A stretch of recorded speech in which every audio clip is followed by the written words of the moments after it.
ഈശോ മിശിഹായ്ക്ക് സ്തുതിയായിരിക്കട്ടെ. ഞാൻ മാണിപ്പറമ്പിലച്ചൻ.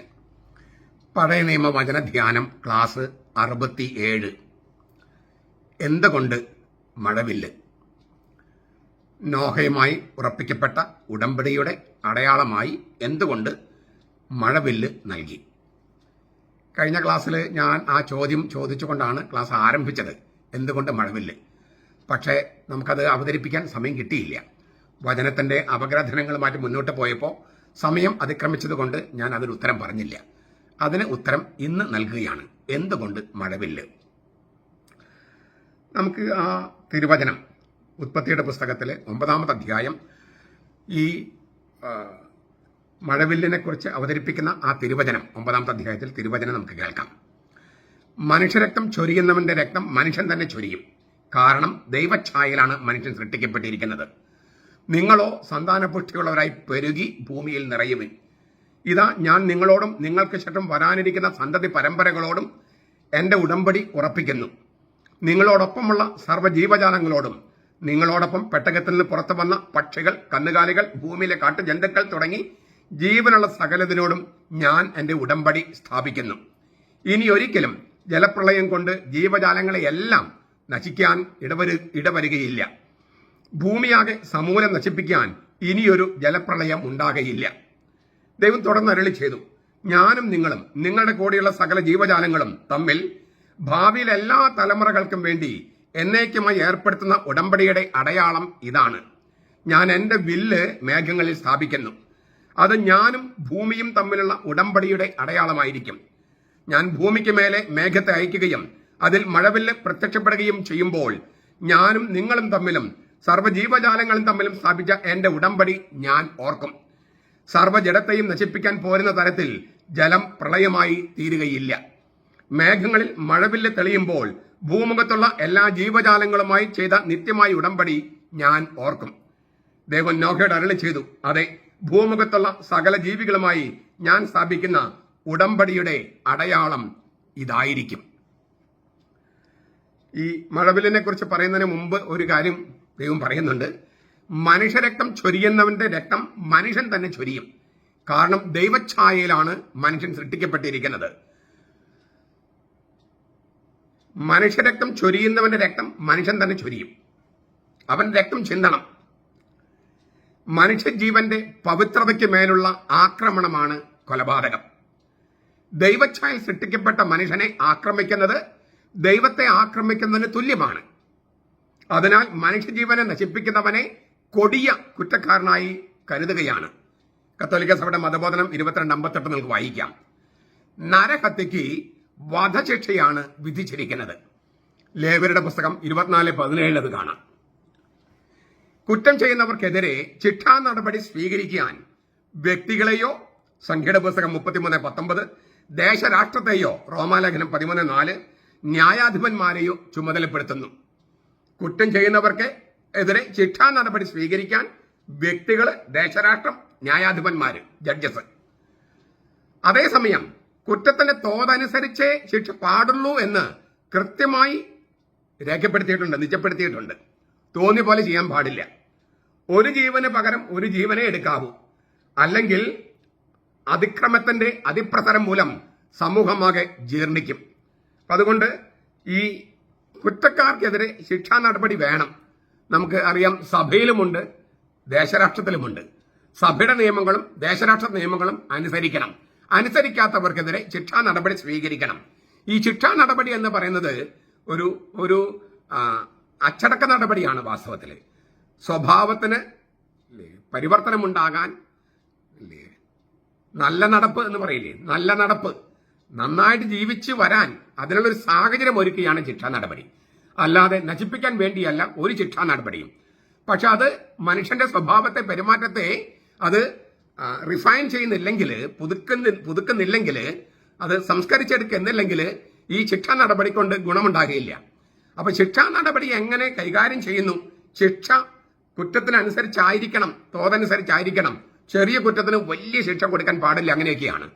ഇപ്പോ നമുക്ക് ഇതൊന്നും വേണ്ട, സ്നേഹത്തിൽ നിന്ന് ശിക്ഷണത്തെ മാറ്റി നിർത്താം, അച്ചടക്കത്തെ മാറ്റി നിർത്താം എന്നൊരു ചിന്ത ആളുകൾക്കുണ്ട്.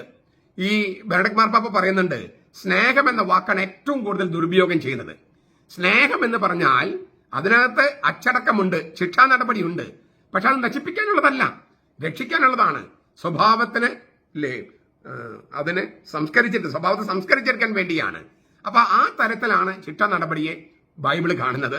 അത് നടപ്പാക്കാനായിട്ട് ആളുകൾ ഏൽപ്പിച്ചിട്ടുണ്ട് താനും. എന്നിട്ടാണ് ഈ മഴവില്ലിനെ കുറിച്ചുള്ള കാര്യം പറയുന്നത്. ഞാനും നിങ്ങളും നിങ്ങളുടെ കൂടെയുള്ള സകല ജീവജാലങ്ങളും തമ്മിൽ ഭാവിയിലെ എല്ലാ തലമുറകൾക്കും വേണ്ടി എന്നേക്കുമായി ഏർപ്പെടുന്ന ഉടമ്പടിയുടെ അടയാളം ഇതാണ്: ഞാൻ എന്റെ വില്ല് മേഘങ്ങളിൽ സ്ഥാപിക്കുന്നു. എന്റെ വില്ല്, അമ്പും വില്ലും, വേട്ടക്കാരനും അമ്പെയ്ത്തുകാരനും സൈന്യത്തിലെ വില്ലാളി ഉപയോഗിക്കുന്ന വില്ലിന് ഉപയോഗിക്കുന്ന ഹെബ്രായ പദമാണ് ഖെഷേത്ത് എന്നാണ് വാക്ക്. മഴവില്ലിനും ഉപയോഗിച്ചിരിക്കുന്നത്. വേട്ടക്കാർ ഉപയോഗിക്കുന്ന അമ്പം വില്ലില്ലേ, അമ്പെയ്ത്തുകാർ ഉപയോഗിക്കുന്ന വില്ല് കുലച്ചിട്ട് അമ്പ് ചെയ്യുന്നു. ഉൽപ്പത്തി 27:3. സൈന്യത്തിൽ വില്ലാളികൾ ഉപയോഗിക്കും, അത് വില്ലാണ്. വിലാപങ്ങൾ 2:4. അപ്പൊ ഇവിടെയൊക്കെ ഉപയോഗിക്കുന്ന ഈ വില്ല്, അമ്പും വില്ലും കുലയ്ക്കാന്ന് പറഞ്ഞാൽ ആ അമ്പ് ഇല്ലേ കുലയ്ക്കാനായിട്ട് ഉപയോഗിക്കുന്ന വില്ല്, ആ വില്ല് അസ്ത്രം, അതിനുപയോഗിക്കുന്ന അതേ വാക്ക്, അസ്ത്രം ചെയ്യാൻ ഉപയോഗിക്കുന്ന അതേ വില്ല് ആണ് മഴവില്ല് എന്ന അർത്ഥത്തിൽ ഉപയോഗിച്ചിരിക്കുന്നത്. ഹീബ്രുവില് ഖെഷേത്ത് എന്നാണ് വാക്ക്, ഖെഷേത്ത. പണ്ട് കാലത്ത് യുദ്ധത്തിന്റെ ഉപകരണമായിരുന്നു അമ്പും വില്ലും. പണ്ടത്തെ കാലത്ത് സമാധാന കാലത്ത് വില്ല് ഇങ്ങനെ വൃക്ഷങ്ങളിൽ തൂക്കിയിടും. യുദ്ധമില്ലല്ലോ, അപ്പോ ഈ വില്ല് വൃക്ഷങ്ങളിൽ തൂക്കിയിടും. മഹാപ്രളയം കഴിഞ്ഞപ്പോൾ ദൈവം തന്റെ വില്ല് മഴമേഘങ്ങളിൽ തൂക്കിയിടുന്നു എന്നൊരു സങ്കല്പമാണ്. അതായത് പാപം ചെയ്ത മനുഷ്യവംശവുമായി ഇനിയൊരു യുദ്ധത്തിനില്ലെന്നും അവരുമായി സമാധാനത്തിലാകാൻ ദൈവം തീരുമാനിച്ചിരിക്കുന്നുവെന്നുമാണ് ദൈവം തന്റെ വില്ല് മഴവില്ലായി മേഘങ്ങളിൽ തൂക്കിയിടുന്നത്. അപ്പോ പാപം ചെയ്ത മനുഷ്യവംശവുമായി ദൈവം ഒരു യുദ്ധത്തിൽ ഏർപ്പെട്ടിരിക്കുകയായിരുന്നു. അതാണ് പ്രളയം. ദൈവത്തിന്റെ യുദ്ധോപകരണമായിരുന്നു ഈ മഴമേഘങ്ങളും പ്രളയവും ഒക്കെ. ഇനിയിപ്പോ യുദ്ധം ചെയ്യാൻ ദൈവത്തിന് താല്പര്യമില്ല. പാപം ചെയ്ത മനുഷ്യരുമായിട്ട് സമാധാനത്തിൽ പോകാനാണ് ദൈവം ആഗ്രഹിക്കുന്നത്. അതുകൊണ്ട് ദൈവം ഈ തന്റെ വില്ല് മഴമേഘങ്ങളിൽ തൂക്കിയിട്ടിരിക്കുന്നു. അതാണ് ഒന്നാമത്തെ അർത്ഥം. മഴവില്ല് എന്നതുകൊണ്ട് ഉദ്ദേശിക്കുന്നത് ഒന്നാമത്തെ അർത്ഥം അതാണ്. രണ്ടാമത്തെ അർത്ഥം, ദൈവം നോഹയുമായി ഉണ്ടാക്കിയ ഉടമ്പടിയുടെ ചിഹ്നമാണ്, ഉടമ്പടിയുടെ അടയാളമാണെന്ന് പറയുന്നുണ്ട്. എന്റെ വില്ല് ഞാൻ ഇങ്ങനെ തൂക്കിയിടുന്നു, അത് ഉടമ്പടിയുടെ അടയാളമാണെന്ന് ദൈവം പറയുന്നുണ്ട്. സ്വർഗത്തെ ലക്ഷ്യമാക്കി വില്ല് കുലച്ചിരിക്കുന്നു എന്നാണ് അർത്ഥം. സ്വർഗത്തെ ലക്ഷ്യമാക്കി വില്ല് കുലച്ചിരിക്കുന്നു. അതിനർത്ഥം ദൈവം തന്റെ വാഗ്ദാനത്തോട് വിശ്വസ്തനായിരിക്കുമെന്നാണ്. നമ്മൾ അവിശ്വസ്തത കാണിച്ചേക്കാം, പക്ഷെ അത് ദൈവത്തിന്റെ വിശ്വസ്തത ഇല്ലാതാക്കില്ല. താൻ ഉണ്ടാക്കിയ ഉടമ്പടിയോട് താൻ വിശ്വസ്തനല്ലെങ്കിൽ തന്റെ മേലായിരിക്കും ശാപം വീഴുക എന്ന് ദൈവം സ്വയം ഓർമ്മപ്പെടുത്തുകയാണ്. ദൈവം മഴമേഘങ്ങളിൽ ഈ വില്ലിങ്ങനെ സ്ഥാപിക്കുന്നതിലൂടെ വളരെ പ്രധാനപ്പെട്ട സന്ദേശമാണ്. പാപം ചെയ്ത മനുഷ്യർ പാപം ചെയ്യാം, അവർ അവിശ്വസ്തത കാണിക്കാം, എങ്കിലും താനുണ്ടാക്കിയ ഉടമ്പടി അവരുടെ അവിശ്വസ്തതയെ പ്രതി റദ്ദാക്കാൻ കഴിയില്ല. താൻ ഉണ്ടാക്കിയ ഉടമ്പടിയോട് താൻ തന്നെ വിശ്വസ്തനല്ലെങ്കിൽ തന്റെ മേലായിരിക്കട്ടെ ശാപം വീഴേണ്ടത് എന്ന് ദൈവം സ്വയം ഓർമ്മപ്പെടുത്തുകയാണ്. ദൈവം മഴമേഘങ്ങളിൽ ഈ വില്ല് ഇങ്ങനെ സ്ഥാപിക്കുന്നതിലൂടെ എന്തൊരു ഗംഭീരമായ ഒരു സന്ദേശമാണ് നോക്കൂ. മൂന്നാമത്തെ ഒരു സന്ദേശം കൂടിയുണ്ട്. പ്രപഞ്ചവും മനുഷ്യനും തമ്മിൽ വേർതിരിക്കാനാവാത്തൊരു ബന്ധമുണ്ട്. പ്രപഞ്ചത്തിലെ സകല സംഗതികളും ദൈവം നൽകുന്ന അടയാളമാണ് കാണാൻ കണ്ണുണ്ടെങ്കിൽ. കാരണം മനുഷ്യനും പ്രപഞ്ചവും തമ്മിൽ വേർതിരിക്കാനാവാത്ത ഒരു ബന്ധമുണ്ട്. ഇവിടെ നമുക്ക് ഈ ഹൈന്ദവ സങ്കല്പവും ഗ്രീക്ക് സങ്കല്പവും ക്രൈസ്തവ സങ്കല്പവും തമ്മിലുള്ള അന്തരമൊക്കെ നമുക്ക് നോക്കാം. ഈ ഗ്രീക്ക് സങ്കല്പം അനുസരിച്ചും ഹൈന്ദവ സങ്കല്പം അനുസരിച്ചും ആത്മാവിന് ജീവിക്കാൻ ഒരു ശരീരം വേണ്ട, ആത്മാവിനെ അങ്ങ് ജീവിക്കാൻ പറ്റുന്ന. അതുപോലെ ഈ മനുഷ്യർക്ക് ജീവിക്കാൻ പ്രപഞ്ചം വേണമെന്നും അവർ ചിന്തിക്കുന്നില്ല. എന്നാൽ ക്രൈസ്തവ സങ്കല്പം, ബൈബിളിലെ സങ്കല്പം, മനുഷ്യനും പ്രപഞ്ചവും, മനുഷ്യന് ജീവിക്കാൻ പ്രപഞ്ചം വേണം, പ്രപഞ്ചത്തിന് നിലനിൽക്കാൻ മനുഷ്യൻ വേണം, അങ്ങനെ ഒരു സങ്കല്പത്തിലാണ്. അപ്പോ മനുഷ്യൻ ഉണ്ടാകുന്നതിന് മുൻപ് പ്രപഞ്ചം ഉണ്ടായിരുന്നതിന് ചോദ്യം ഉണ്ടായിരുന്നു. എങ്കിലും ഈ പ്രപഞ്ചത്തെ അതിന് മുന്നിലേക്ക് മുന്നോട്ട് കൊണ്ടുപോകാൻ മനുഷ്യർ വേണം. പ്രപഞ്ചത്തിന് സ്വയം നിലനിൽക്കുന്നുണ്ട്, എങ്കിലും അതിന് നാശം വരും, നാശം സംഭവിക്കാം. അങ്ങനെ സംഭവിക്കാതിരിക്കണമെങ്കിൽ മനുഷ്യൻ അതിൽ പ്രപഞ്ചത്തെ പുതുക്കിക്കൊണ്ടിരിക്കണം. ഇപ്പൊ നമുക്കറിയാലോ, ഈ കാലാവസ്ഥ വ്യതിയാനം, മനുഷ്യന്റെ ഇടപെടൽ കൊണ്ട് കാലാവസ്ഥ വ്യതിയാനത്തിന് ത്വരിതഗതി ഉണ്ടാകുമെന്ന് പറയുന്നു. ആഗോള വ്യാപനം, കാർബൺ ഡയോക്സൈഡിന്റെ അളവ് കൂടുതൽ, പൊല്യൂഷൻ, ഇതൊക്കെ മനുഷ്യന്റെ സൃഷ്ടിപരതയെ പ്രോത്സാഹിപ്പിക്കുമ്പോൾ പോലും പ്രപഞ്ചത്തിന് ദോഷം വരാം. പ്രപഞ്ചത്തിനുണ്ടാകുന്ന ദോഷം പരിഹരിക്കാൻ മനുഷ്യൻ തന്നെ പരിശ്രമിക്കണം. അപ്പം മനുഷ്യനും പ്രപഞ്ചവും തമ്മിൽ വല്ലാത്തൊരു ബന്ധം കാണുന്നുണ്ട് ബൈബിള്. ഹൈന്ദവ സങ്കല്പത്തിൽ ഈ പ്രപഞ്ചമില്ലെങ്കിലും മനുഷ്യന്റെ ആത്മാവിന് ജീവിക്കാമെന്നൊക്കെയാണ്. ഗ്രീക്ക് സങ്കല്പം അങ്ങനെ തന്നെയാണ്. നമ്മൾ ഈ പുതിയ ആകാശം പുതിയ ഭൂമിയും ഉണ്ടാകുമെന്നാണ് ലോകാവസാനത്തില്. പുതിയ ആകാശം പുതിയ ഭൂമി, ഈ ആകാശം ഇല്ലാതാകും, ഈ ഭൂമി ഇല്ലാതാകും എന്നല്ല പറഞ്ഞിരിക്കുന്നത്. ആകാശം ഭൂമിയും രൂപാന്തരപ്പെടുമെന്നാണ്. പുതിയ ആകാശം പുതിയ ഭൂമിയും ഉണ്ടാകും. ആ സ്പേസിൽ നമ്മൾ ജീവിക്കും, രാജാക്കന്മാരും പുരോഹിതന്മാരുമായി. ഇതാണ് ബൈബിളിന്റെ സങ്കല്പം. അതായത് ആകാശവും ഭൂമിയും ഇല്ലാതെ മനുഷ്യന് ജീവിക്കാൻ പറ്റത്തില്ല, ഇഹലോകത്താണെങ്കിലും പരലോകത്താണെങ്കിലും. അപ്പൊ പുതിയ ആകാശവും പുതിയ ഭൂമിയും ഉണ്ടാക്കുമെന്നാണ്. ഇതാണ് ലോകാവസാനം എന്ന് പറയുന്നത്. അതെങ്ങനെയായിരിക്കും, ആ രൂപാന്തരം എങ്ങനെയായിരിക്കും, അതൊന്നും നമുക്കറിയില്ല. അതേക്കുറിച്ച് ഒരു ചെറിയ സൂചന റോമാലേഖനം 8:19 റോമാലേഖനം 8:19 സൃഷ്ടി ദൈവപുത്രന്മാരുടെ വെളിപാടിനെ ആകാംക്ഷയോടെ കാത്തിരിക്കുന്നു. റോമാലേഖനം 8:19 പ്രപഞ്ചം, സൃഷ്ടി ദൈവപുത്രന്മാരുടെ വെളിപാടിനെ ആകാംക്ഷയോടെ കാത്തിരിക്കുന്നു. സൃഷ്ടപ്രപഞ്ചത്തെക്കുറിച്ചുള്ള പൗലോസിന്റെ വീക്ഷണപടം നമ്മൾ കാണുന്നത്. പൗലോസ് ഇവിടെ ഉപയോഗിക്കുന്ന വാക്ക് തീസിസ് എന്നാണ്. തീസിസ്. ഞാൻ ഈ ഹീബ്രു വാക്കും ഗ്രീക്ക് വാക്കൊക്കെ ഞാൻ ഡിസ്ക്രിപ്ഷനകത്ത് എഴുതാം. മനുഷ്യരില്ലാത്ത ഭൗതിക പ്രപഞ്ചം എന്നാണ് അതിനർത്ഥം. മനുഷ്യരെ കൂടാതെയുള്ള സൃഷ്ടപ്രപഞ്ചം, അതാണ് ആ വാക്കിനർത്ഥം. തീസിസ്. അതാകെ, അതായത് മനുഷ്യരില്ലാത്ത ഭൗതിക പ്രപഞ്ചം, മനുഷ്യരെ കൂടാതെയുള്ള ഈ സൃഷ്ടപ്രപഞ്ചം ആകെ അലങ്കോലമായി കിടക്കുക. പക്ഷേ മനുഷ്യവംശത്തിന് ദൈവം നിശ്ചയിച്ചിരിക്കുന്ന ലക്ഷ്യത്തിലേക്ക് കുതിക്കുന്നതിന് സംഘർഷമാണ് പ്രപഞ്ചത്തിന്റെ കുഴഞ്ഞു മറിഞ്ഞ ഈ അവസ്ഥ. ക്രിസ്തുവിന്റെ വീണ്ടെടുപ്പില് മനുഷ്യവംശവും പ്രപഞ്ചവും തമ്മിൽ ദൃഢമായ ബന്ധമുണ്ട്. ഞാൻ പറഞ്ഞു കഴിഞ്ഞു. അത് മനുഷ്യന് പാർക്കാനുള്ള വെറും ആവാസ വ്യവസ്ഥ സജ്ജമാക്കുകയല്ല പ്രപഞ്ചത്തിന്റെ ലക്ഷ്യം. ഞാൻ ആവർത്തിക്കുക, മനുഷ്യന് പാർക്കാനുള്ള വെറും ഒരു ആവാസ വ്യവസ്ഥ സജ്ജമാക്കുകയല്ല പ്രപഞ്ചത്തിന്റെ ലക്ഷ്യം. മനുഷ്യന്റെ രൂപാന്തരത്തോടൊപ്പം പ്രപഞ്ചവും പരിണമിച്ച് പുതിയ ആകാശം പുതിയ ഭൂമിയുമായിട്ട് മാറും. മനുഷ്യര് ഇല്ലേ, നമ്മൾ മരിച്ച് രൂപാന്തരപ്പെടും. അതുപോലെ പ്രപഞ്ചവും പരിണമിച്ച് പുതിയ ആകാശം പുതിയ ഭൂമി ഉണ്ടാകും. ഇതാണ് ബൈബിൾ അവതരിപ്പിക്കുന്നത് ഈ പ്രപഞ്ചത്തെക്കുറിച്ച്. എന്ന് വെച്ചാൽ പൗലോസ് ദൈവം നോഹയുമായി ഉറപ്പിച്ച ഉടമ്പടിയുടെ സാങ്കത്യം പൂർണ്ണമായി വെളിപ്പെടുത്തുകയാണ്. ഈ റോമാലേഖനം 8:19 ദൈവവും നോഹയും തമ്മിൽ ഉണ്ടാക്കിയ ഉടമ്പടിയുടെ അതിന്റെ ആഴമേറിയ അർത്ഥമാണ് പൗലോസ് ലീഗ ഇവിടെ നമുക്ക് നൽകുന്നത്. ഈ ഉടമ്പടിയുടെ അടയാളമായി മഴവില്ല് എന്ന് പറഞ്ഞല്ലോ. അപ്പൊ ഈ പ്രപഞ്ചവുമായിട്ട് മനുഷ്യനുമായിട്ട് ഒരു വല്ലാത്ത ബന്ധമുണ്ട്. അതെന്താണ് എന്ന് പൗലോസിന്റെ വീക്ഷണം അവതരിപ്പിക്കുകയാണ് ഈ നോഹയുമായി ഉണ്ടാക്കിയ ഉടമ്പടിയുടെ വെളിച്ചത്തില്. ഈ ഞാനും നിങ്ങളും നിങ്ങളുടെ കൂടെ സകല ജീവജാലങ്ങളും ജീവജന്തുക്കളും തമ്മിൽ തലമുറയോളം സദാകാലത്ത് ചെയ്യുന്ന ഉടമ്പടിയുടെ അടയാളമാണ് ഞാൻ എന്റെ വില്ല് മേഘത്തിൽ വെക്കുന്നു. അത് ഞാനും ഭൂമിയും തമ്മിലുള്ള ഉടമ്പടിയുടെ അടയാളമായിരിക്കും. ഇത് നമ്മൾ കേട്ടത് മനുഷ്യർക്ക് വേണ്ടിയാണ്. ഞാൻ ആവർത്തിക്കാം, മനുഷ്യർക്ക് വേണ്ടിയാണ് ദൈവം പ്രപഞ്ചത്തെ സൃഷ്ടിച്ചത്. മനുഷ്യർക്ക് വേണ്ടിയാണ്. മനുഷ്യൻ പ്രപഞ്ചത്തെ സംരക്ഷിക്കണമായിരുന്നു. എന്നാൽ മനുഷ്യൻ അതിൽ തോറ്റുപോയി. ആദാം തോറ്റുപോയി. അതിനാൽ ആദാമിന്റെ ഫലമായി, പാപത്തിന്റെ ഫലമായി പ്രപഞ്ചവും ശപിക്കപ്പെട്ടു. ഉൽപ്പത്തി 3:15-17 പറയുന്നുണ്ടല്ലോ, അല്ലേ, മുള്ളും മുൾച്ചെടികളുമാണ് നീ കൃഷി ചെയ്താലും ഉണ്ടാകുക. അപ്പോൾ പ്രപഞ്ചവും ശപിക്കപ്പെട്ടു. മനുഷ്യനെ സൃഷ്ടിച്ചത് പ്രപഞ്ചത്തിന്റെ രാജാവായിട്ടാണ്, പ്രപഞ്ചത്തെ സംരക്ഷിക്കേണ്ട രാജാവായിട്ടാണ്. എന്നാൽ പ്രപഞ്ചത്തെ സംരക്ഷിക്കുന്നതിന് പകരം പ്രപഞ്ചത്തെ ചൂഷണം ചെയ്യുകയാണ് ആദാം ചെയ്തത്. ഇതാണ് വൃക്ഷവും പാമ്പും, ആ കഥകളൊക്കെ അതിന്റെ അർത്ഥത്തിൽ നമ്മൾ വളരെ വിശദമായിട്ട് കണ്ടിട്ടുള്ളതാണ് അതൊക്കെ. അപ്പോ പ്രപഞ്ചത്തെ സംരക്ഷിക്കേണ്ട മനുഷ്യൻ, രാജാവ് എന്ന നിലയിൽ പ്രപഞ്ചത്തെ സംരക്ഷിക്കേണ്ട മനുഷ്യൻ പ്രപഞ്ചത്തെ ചൂഷണം ചെയ്തു, അതിക്രമിച്ചു, കടന്നു. അപ്പോ പ്രപഞ്ചം തന്നെ ആകെ കുഴഞ്ഞു മറിഞ്ഞ അവസ്ഥയിലായി. പ്രപഞ്ചവും ശപിക്കപ്പെടുകയാണ്. ആദാമിനെ ശപിച്ചപ്പോൾ പ്രപഞ്ചത്തെയും ശപിക്കുകയാണ് ദൈവം. അന്ന് മുതൽ സൃഷ്ടപ്രപഞ്ചം വിചിത്രമായിട്ട് പെരുമാറണേ. നമുക്കറിയാലോ വിചിത്രമായിട്ട് പ്രപഞ്ചം പെരുമാറണേ. അഴുകലിനും ജീർണതയ്ക്കും വിധേയപ്പെട്ട് മോഹഭംഗം സംഭവിച്ച ആളെ പോലെ അസ്വാഭാവികത കാണിക്കുകയാണ് പ്രപഞ്ചം. എങ്കിലും ജീർണതയിലേക്കുള്ള ഈ പ്രവണതയിൽ നിന്ന് വിടുതൽ പ്രാപിച്ച് മനുഷ്യവംശത്തിന്റെ ഭാഗധേയത്തില് പ്രപഞ്ചവും പങ്കുചേരുമെന്നാണ് പൗലോസ് വെളിപ്പെടുത്തണേ. ഈ റോമാലേഖനം 8:21 അത് പറയുന്നുണ്ട്. ചുരുക്കത്തില് ഈ മഴവില്ല് എന്ന് പറയുന്നത് ഈ പ്രപഞ്ചത്തിലെ ഒരു അടയാളം. ഈ പ്രപഞ്ചത്തെ സംരക്ഷിക്കേണ്ട മനുഷ്യന്റെ രൂപാന്തരത്തോടൊപ്പം പ്രപഞ്ചവും രൂപാന്തരപ്പെടും.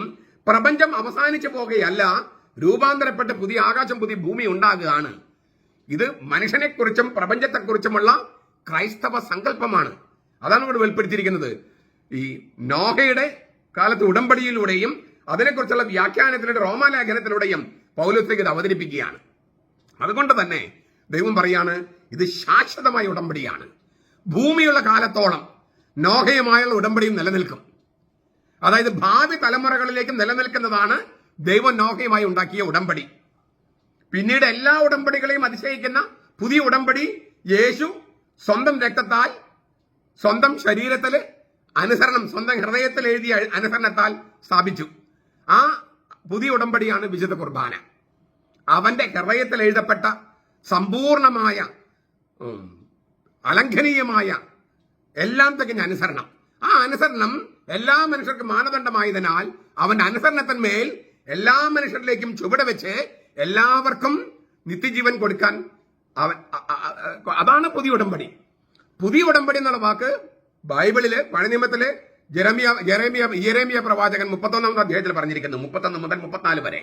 പിന്നെ അത് ഉപയോഗിച്ചിരിക്കുന്നത് പുതിയ നിയമത്തില് കുർബാനയുമായി ബന്ധപ്പെട്ട, പുതിയ ഉടമ്പടി എന്ന വാക്ക് ഉപയോഗിച്ചിരിക്കുന്നത് കുർബാനയുമായിട്ട് ബന്ധപ്പെട്ട. അപ്പോൾ കുരിശില് ആണ് ഈ ഉടമ്പടി ഉറപ്പിക്കപ്പെട്ടതെങ്കിലും, അവന്റെ രക്തം കൊണ്ടാണ് മുദ്ര വെച്ചതെങ്കിലും, അത് മുൻകൂറായി കർത്താവ് പിറ്റേ ദിവസം മരിക്കുമെന്ന് ഉറപ്പുള്ളത് കൊണ്ട് അവൻ മുൻകൂറായി അവന്റെ മരണം പ്രഖ്യാപിക്കാൻ അവന്റെ ജീവൻ അപ്പത്തിന്മേൽ എഴുതി, അവന്റെ ജീവൻ രക്തത്തിന്മേൽ വീഞ്ഞന്മേൽ എഴുതി. അതാണ് പുതിയ ഉടമ്പടി. അത് എല്ലാ ഉടമ്പടികളെയും അതിശയിക്കുന്ന പുതിയ ഉടമ്പടിയാണ്. പക്ഷെ ആ ഉടമ്പടി മനസ്സിലാക്കാൻ ഈ നോഹയുടെ ഉടമ്പടി നമ്മൾ മനസ്സിലാക്കേണ്ടതുണ്ട്. അതായത് ഇപ്പം മഴവില്ല് എന്ന് പറയുന്നത്, പുതിയ നിയമത്തിൽ മഴവില്ല് എന്ന് പറയുന്നത് യേശു സ്ഥാപിച്ച വിശുദ്ധ കുർബാനയാണ്. യേശു സ്ഥാപിച്ച വിശുദ്ധ കുർബാനയാണ് ശാശ്വതമായ ഉടമ്പടിയുടെ മഴവില്ല്. എന്ന് വെച്ചാൽ ദൈവം മനുഷ്യന്മാരെ യുദ്ധത്തിനില്ല, മറിച്ച് സമാധാനം സ്ഥാപിക്കാൻ ആഗ്രഹിക്കുന്നു. അതുകൊണ്ട് ലത്തീൻ സഭയിൽ ചിലപ്പം കർത്താവ് നിങ്ങളോടുകൂടെ എന്ന് പറഞ്ഞ് കുർബാന ആരംഭിക്കും, ചിലപ്പം സമാധാനം നിങ്ങളോടുകൂടെ എന്ന് പറയും. രണ്ടും ഒരേ അർത്ഥം. കർത്താവ് നിങ്ങളോടുകൂടെ എന്ന് പറയുന്നതിന് അതേ അർത്ഥമാണ് സമാധാനം നിങ്ങളോടുകൂടെ. ഏറ്റവും അവസാനം കർത്താവ് നിങ്ങളോടുകൂടെ എന്ന് പറഞ്ഞിട്ട് കുർബാന ആരംഭിക്കുമ്പോൾ അങ്ങയോടും അങ്ങയുടെ ആത്മാവോടും കൂടെ, ഏറ്റവും അവസാനം ഇല്ലേ കുർബാന സ്വീകരിക്കുന്നതിന് മുമ്പ് സമാധാനം നിങ്ങളോടുകൂടെ എന്ന് പറയും. കർത്താവ് നിങ്ങളോടുകൂടെ എന്ന് പറഞ്ഞിട്ട് അവസാനം പറയാണ് സമാധാനം നിങ്ങളോടുകൂടെ. അതിന്റെ അർത്ഥം കർത്താവ് നിങ്ങളോടുകൂടെ എന്നാണ്. ഞാൻ നേരത്തെ പറഞ്ഞു സ്നേഹം എന്ന വാക്കാണ് ഏറ്റവും കൂടുതൽ തെറ്റിദ്ധരിക്കപ്പെടുന്ന ഒരു വാക്ക്. മറ്റൊരു വാക്കാണ് സമാധാനം. കർത്താവ് വളരെ കൃത്യമായിട്ട് പറഞ്ഞിട്ടുണ്ട്, ലോകം തരുന്നത് പോലെയുള്ള സമാധാനമല്ല ഞാൻ തരുന്നേ, മറിച്ച് ഇത് ലോകത്തിൽ തരാൻ പറ്റാത്ത സമാധാനമാണ്. ആ സമാധാനം ഒരാളാണ്, യേശു എന്ന ആള്. കർത്താവ് നിങ്ങളോടുകൂടെ എന്ന് പറയുമ്പോൾ, കർത്താവ് നമ്മളോട് കൂടെ എന്ന് പറയുമ്പോൾ ഉള്ള അർത്ഥം തന്നെയാണ് സമാധാനം നിങ്ങളോട് കൂടെ എന്ന് പറയുമ്പോൾ. കർത്താവ് നമ്മളോട് കൂടി ആയിരിക്കുന്നതാണ് സമാധാനം നമ്മോട് കൂടെ. മറ്റെന്തെല്ലാം ഇല്ലേ സ്വസ്ഥതയുണ്ടെങ്കിലും കർത്താവ് നമ്മുടെ കൂടെ ഇല്ലെങ്കിൽ സമാധാനം നമുക്കില്ല. അപ്പൊ സമാധാനം എന്ന് പറയുന്നത് ബൈബിളില് അത് ഒരാളാണ്. ആ സമാധാനത്തിന് ഉടമ്പടിയാണ് നോഹയോട് സ്ഥാപിക്കുന്നത്. അതിന്റെ ഒരു ശാശ്വത സ്മാരകമായിട്ട് മഴവില്ല്. അപ്പോൾ മഴവില്ല് പ്രപഞ്ചത്തിലെ അടയാളം, മഴവില്ല് അത് ശാശ്വതമായ ഉടമ്പടിയുടെ അടയാളമാണ്. ആ ശാശ്വതമായ ഉടമ്പടി പുതിയ നിയമത്തിൽ വരുമ്പോൾ അത് യേശുവിന്റെ ഹൃദയത്തിന്മേൽ എഴുതിയ അലംഘനീയമായ അനുസരണമാണ്. അതാണ് പുതിയ ഉടമ്പടി. ആ അനുസരണത്തിന്മേലാണ് ദൈവം നമ്മിലേക്ക് ചുവട് വെച്ച് നമ്മെ ജീവശാസ്ത്രപരമായ ജീവൻ അതീതമായ ജീവനിലേക്ക് എടുത്തു വെക്കുന്നത്. ഇത് വെറും ഒരു വചനപ്രഘോഷണം മാത്രമായിട്ട് നമുക്ക് തോന്നുന്നുണ്ടോ, അതോ യാഥാർത്ഥ്യമായിട്ട് അനുഭവപ്പെടുന്നുണ്ടോ? ഇതാണ് സത്യം, ഇതാണ് യാഥാർത്ഥ്യം. അപ്പോൾ ഈ നമ്മൾ ലിറ്ററേച്ചറിയെ കുറിച്ച് ക്ലാസ്സിൽ പറഞ്ഞായിരുന്നു, ടിപ്പോളജിക്കൽ വ്യാഖ്യാനം, സൂചക ബോധനം. അതായത് യേശുക്രിസ്തു നൽകിയതും പൗലോസ്ലീഹ നൽകിയതും സഭാപിതാക്കന്മാരെ നൽകിയതും ടിപ്പോളജിക്കൽ വ്യാഖ്യാനമാണ്. അപ്പോൾ യേശുക്രിസ്തു സ്ഥാപിക്കുന്ന കുർബാനയുടെ ഒരു ടൈപ്പാണ് ഈ പഴയ നിയമത്തിൽ നോഹയുടെ കാലത്ത് ദൈവം സ്ഥാപിച്ച, മേഘങ്ങളിൽ സ്ഥാപിച്ച മഴവില്ല്. നമുക്കറിയാം പുതിയ നിയമത്തിൽ മേഘം എന്ന് പറഞ്ഞാൽ പരിശുദ്ധാത്മാവാണ്. ഒരു മേഘം അവനെ പൊതിഞ്ഞു രൂപാന്തരി ഭാവത്തിൽ. കർത്താവ് സ്വർഗത്തിലേക്ക് എടുക്കപ്പെട്ടപ്പോൾ മേഘം അവൻ വഹിച്ചുകൊണ്ടുപോയി, പരിശുദ്ധാത്മാവ് വഹിച്ചുകൊണ്ടുപോയി എന്നർത്ഥം. മേഘം എന്ന് പറഞ്ഞാൽ പരിശുദ്ധാത്മാവാണ് ബൈബിളിലെ. നമ്മൾ പ്രപഞ്ചത്തിൽ കാണുന്ന മേഘമല്ല. തീർച്ചയായിട്ടും ആ മേഘം നമുക്കൊരു ഒരു ഒരു പരിശുദ്ധാത്മാവിന്റെ ഒരു പ്രതീകം നൽകുന്നുണ്ട്. എന്താണ്? നമ്മളിപ്പം ഫ്ലൈറ്റിലൊക്കെ പോകുകയാണെങ്കിൽ ഒരു വശം ഇങ്ങനെ വെട്ടിത്തിളങ്ങുന്ന വെളുപ്പ്, മറുവശത്തോ കറുത്തിരുണ്ട് നിൽക്കുന്നു. അപ്പൊ ദൈവത്തിന്റെ നിഗൂഢതയും ദൈവത്തിന്റെ വെളിച്ചവുമാണ് ഒരേ സമയം മേഘം വെളിപ്പെടുത്തുന്നത്. പരിശുദ്ധ റൂഹായുടെ നിഗൂഢതയും അതേസമയം വെട്ടിത്തിളങ്ങുന്ന പ്രഭയും. ഇത് അപ്പൊ പ്രപഞ്ചത്തിലെ ചില ചിഹ്നങ്ങൾ ഉപയോഗിച്ച്, അടയാളങ്ങൾ ഉപയോഗിച്ച്, പ്രതീകങ്ങൾ ഉപയോഗിച്ച് ദൈവം വലിയ യാഥാർത്ഥ്യങ്ങൾ അവതരിപ്പിക്കുകയാണ്. അപ്പൊ മേഘം എന്ന് പറയുമ്പോൾ അത് പുതിയ നിയമത്തിൽ വരുമ്പോൾ അത് പരിശുദ്ധാത്മാവാകും. വില്ല് എന്ന് പറയുന്നത് സമാധാനത്തെ ചിഹ്നമാകും. അത് ഉടമ്പടിയുടെ അടയാളമാണ്. ആ ഉടമ്പടിയെ പൂർത്തീകരിക്കുന്ന, നിവൃത്തിയാക്കുന്ന ഉടമ്പടിയാണ് പുതിയ ഉടമ്പടി എന്ന് പറഞ്ഞ വിശുദ്ധ കുർബാന. അപ്പോൾ മഴവില്ല്, മേഘങ്ങളിലെ മഴവില്ല് പരിശുദ്ധ റൂഹായുടെ ശക്തിയാൽ നമുക്ക് നൽകപ്പെടുന്ന വിശുദ്ധ കുർബാന എന്ന ആ യാഥാർത്ഥ്യമായിട്ട് രൂപാന്തരപ്പെടുകയാണ്. ഞാൻ ഇപ്പം ഈ പറഞ്ഞ സംഗതി നിങ്ങൾ 2-3 പ്രാവശ്യം കേട്ട് നോക്കിയേ, ഒരു 5-6 പ്രാവശ്യം കേട്ട് നോക്കിയേ, എന്നിട്ട് ധ്യാനിച്ച് നോക്കിയേ, നിങ്ങൾ ചർച്ച ചെയ്ത് നോക്കിയേ. അപ്പം നിങ്ങൾക്ക് അതിന്റെ ആഴത്തിലേക്ക് പോകാൻ പറ്റും. ഈ യാഥാർത്ഥ്യം നമ്മൾ അനുഭവിക്കുകയാണ്. അപ്പൊ നോഹയുടെ കാലത്തെ മഴവില്ലും നമ്മൾ തമ്മിൽ എന്ത് ബന്ധം? അത് വെറും പ്രപഞ്ചത്തിലെ ഒരു അടയാളമാണോ? പ്രപഞ്ചവും നമ്മൾ തമ്മിലുള്ള ബന്ധം എന്ത്? ഇതൊക്കെ നമ്മൾ ആഴത്തിൽ പഠിക്കേണ്ട സംഗതികളാണ്. അപ്പോഴാണ് നമ്മൾ ഈ എന്താണ് ലോകാവസാനം, അല്ലേ, എന്താണ് സ്വർഗം, എന്താണ് മരണത്തിന് ശേഷം ഉത്ഭവിക്കുക, ഇതൊക്കെ നമ്മളെ ആഴത്തിൽ ചിന്തിപ്പിക്കുന്ന സംഗതികളാണ്. ഉത്തരവിടെ കിട്ടുകയാണ്. അപ്പൊ ദൈവം വെളിപ്പെടുത്തുന്ന സംഗതികളാണ് നമുക്ക് ഉത്തരങ്ങൾ. ആ ഉത്തരങ്ങൾ നമുക്ക് ഒരുപാട് സമാധാനം നൽകുന്നു. കർത്താവിന് കിട്ടുന്നത് കൊണ്ടുണ്ടാവുന്ന സമാധാനം, സ്വസ്ഥതയല്ല. കർത്താവ് നൽകുന്ന ഉത്തരങ്ങൾ, കർത്താവാകുന്ന ഉത്തരം, അത് കിട്ടുമ്പോൾ നമുക്ക് വലിയൊരു സമാധാനം ഉണ്ടാകും. അതുകൊണ്ട് നമ്മൾ ഈ ലോകത്തിൽ ഒരു സംഗതി നമ്മൾ അഫക്ട് ചെയ്യില്ല. ചെറിയ ടെൻഷനൊക്കെ ഉണ്ടാകും, പക്ഷേ ഡിപ്രഷൻ അങ്ങനെ എനിക്ക് പോകാൻ സാധ്യത കുറവാണ്. കാരണം എന്താണ്? കർത്താവ് ആകുന്ന സമാധാനം നമുക്ക് കിട്ടുമ്പോൾ നമുക്ക് അത്ര വലിയ ഡിപ്രഷനിലേക്കൊന്നും പോകാൻ സാധ്യതയില്ല. കർത്താവിനെ മാറ്റി നിർത്തുമ്പോഴാണ് അത് ഉണ്ടാകാൻ സാധ്യത കൂടുതൽ. തീർച്ചയായിട്ടും രോഗം വരും. ഡിപ്രഷൻ രോഗമാണ്. രോഗമൊക്കെ ഉണ്ടാകാം, കർത്താവ് അനുവദിച്ച് അതൊക്കെ ഉണ്ടാകാം. അതല്ല ഞാൻ പറഞ്ഞത്. നമ്മുടെ കുറ്റം കൊണ്ട് ഈ അമിതമായ ആൻസൈറ്റി കൊണ്ടുണ്ടാകുന്ന രോഗങ്ങൾ നമുക്ക് മാറ്റി നിർത്താൻ കഴിയും ഈ തിരുവചനങ്ങളുടെ അർത്ഥം ഗ്രഹിച്ചാൽ. നമുക്കങ്ങനെ ഈ നോഹയുടെ കാലത്തെ മഴവില്ലും ഇപ്പൊ പുതിയ ഉടമ്പടിയുടെ ചിഹ്നമായ അടയാളമായ, നോഹയുടെ കാലത്തുള്ള ഉടമ്പടിയുടെ അടയാളമായ മഴവില്ലും പുതിയ ഉടമ്പടിയുടെ എന്ന് വെച്ചാൽ കുർബാനയുടെ, കുരിശിലെ ബലിയുടെ അടയാളമായി വിശുദ്ധ കുർബാനയുമായുള്ള ആ ബന്ധം, അതെല്ലാം നമുക്ക് മനസ്സിലാകുകയാണ്. ഇത്തരം വ്യാഖ്യാനത്തെയാണ് ടിപ്പോളജിക്കൽ വ്യാഖ്യാനം എന്ന് നമ്മൾ ഇന്നലെ ക്ലാസ്സിൽ കണ്ടത്. ഇന്നലത്തെ ക്ലാസ് കേട്ടാൽ ഇന്ന് ഈ വചനങ്ങൾ മനസ്സിലാക്കാൻ കുറച്ചുകൂടി എളുപ്പമുണ്ട്. എല്ലാ ക്ലാസ്സുകളും കേൾക്കുക എന്നാണ് ഞാൻ നിങ്ങളോട് പറയുന്നത്. കാരണം ഇത്തരം ആഴപ്പെട്ട് നമ്മൾ ക്ലാസ് എടുക്കുന്ന ഒരു രീതി നമുക്ക് പരിചയമില്ല. അതുകൊണ്ടാണ് ഞാൻ നിങ്ങളിത് പല പ്രാവശ്യം കേൾക്കണമെന്ന് ഞാൻ പറയുന്നത്. അപ്പോഴാണ് അതിന്റെ ആഴത്തിലേക്ക് കടക്കുക. 5, 6, 7 പ്രാവശ്യം കേൾക്കുമ്പോഴാണ് നമുക്കതിന്റെ ഒരു പിന്നെ നോട്ടൊക്കെ കുറിച്ച് അതിന്റെ മുമ്പ് പറഞ്ഞതുമായിട്ടൊന്ന് കണക്ട് ചെയ്യുമ്പോൾ അപ്പോൾ നമുക്ക് ഉത്തരം കിട്ടും. നമുക്കൊരു വെളിപാടുണ്ടാകും. അങ്ങനെ ഉണ്ടാകട്ടെ എന്ന് ഞാൻ പ്രാർത്ഥിക്കുന്നു. നമ്മുടെ കർത്താവ് ഈശോ മിശിഹായുടെ കൃപയും പിതാവായ ദൈവത്തിന്റെ സ്നേഹവും പരിശുദ്ധാത്മാവിന്റെ സഹവാസവും നാം എല്ലാവരോടും കൂടി ഉണ്ടായിരിക്കട്ടെ, ഇപ്പോഴും എപ്പോഴും എന്നേക്കും. ആമേൻ.